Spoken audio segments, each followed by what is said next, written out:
So the next CrossFit Open is just around the corner, but are you ready? Have you got your knee sleeves in around 17 different colors? Have you got your hand straps? Well, look after the hands.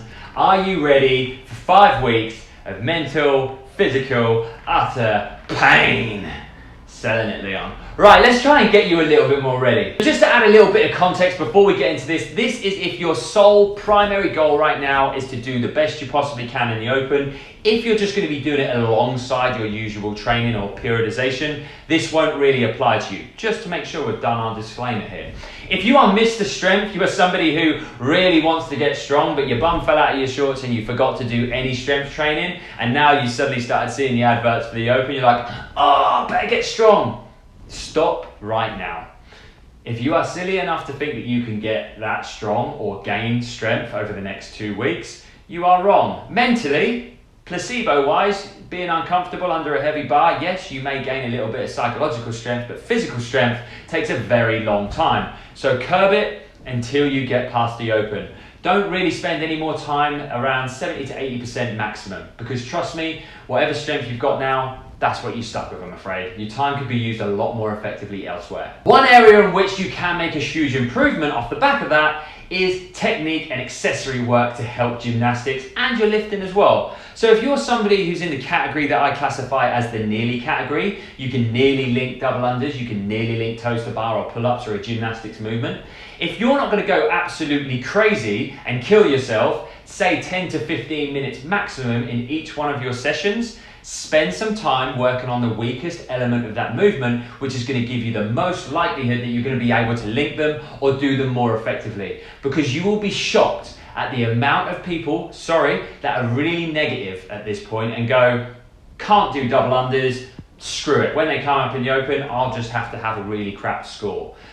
Honestly, when it comes to technique, it's just time and consistent effort. And you will gain so many spaces on the board if you just spend a little bit of time working those accessories. Also, a good thing to do is look back at previous Opens. And I don't mean one of those crazy strategists to go, well, we did 14.2 and it had this in it. And then in 16.2 it had this. So if you add them together, times them by pi squared and minus the years between them, it means 20.1 is going to be this.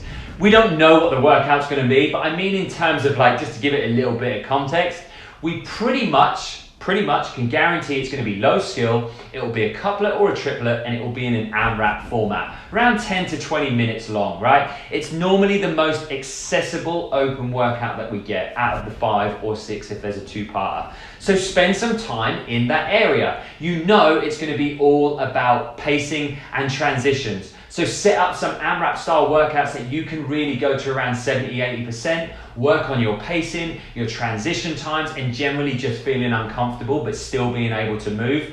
It will serve you so well. Also, hand care. He says with a rip in the middle of his palms. Really, really important. And I see people screwing up so often at the moment. And I'm like, why are you doing that now, 2 weeks out from the Open? Stupid. So if you are somebody who decides the week before the Open, I'll tell you what, I need to find out what my max set of bar muscle ups is, because they might come up in the Open. Don't do it.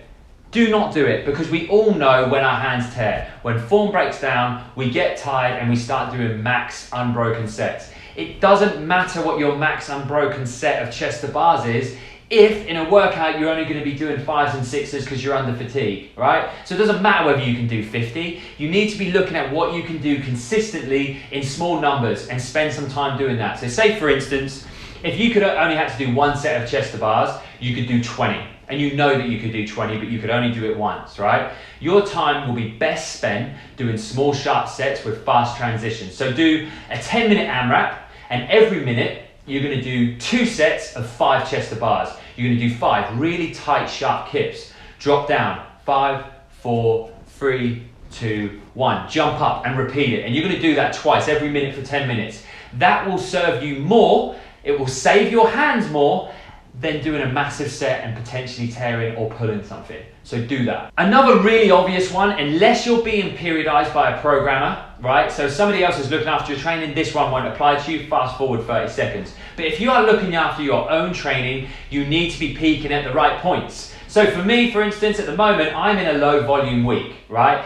2 weeks out from the Open, I should be absolutely cracking myself, climbing the walls, trying to do 3 or 4 sessions a day. Mentally, that's what we tell ourselves we need to be doing. But we need to make sure that we're relaxed, we're ready physically, we're ready and rested mentally for the Open as well. So I will have a slower week this week. I've had 3 hardcore weeks, easier week this week. I'll have another really big week next week, and then I'll start to taper down, ready, just working on mobility, stretching, refining bits and pieces, low percentage work, higher volume work, that kind of stuff, ready so I'm rested to push it in the Open. Make sure that you do that. You don't want your last really hard session to be Wednesday or Thursday of the weekly Open. It won't serve you physically or mentally. The final one I'm going to give you is a little bit of a contentious one, and it kind of depends on the type of training that you've been doing and where you're at with your Olympic lifts. But one thing that I like to do, and it really benefits me every now and again, I get this little golden egg, is to go in and have around 10 days out, go and have just a lifting session. You know what it's like. You're going to spend a couple of hours really refining your cleans,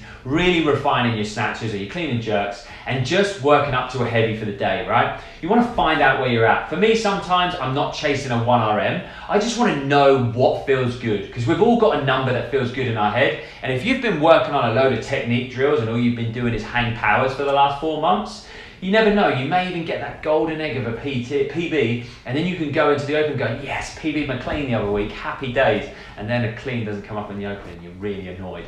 But it's a nice little thing to do just before, just to really focus on the movements, because you know, when it comes to lifting, it's all about being methodical and doing things right and really following that routine. So spend some time doing that, and it helps you feel so much more comfortable when you go into the Open with your lifts.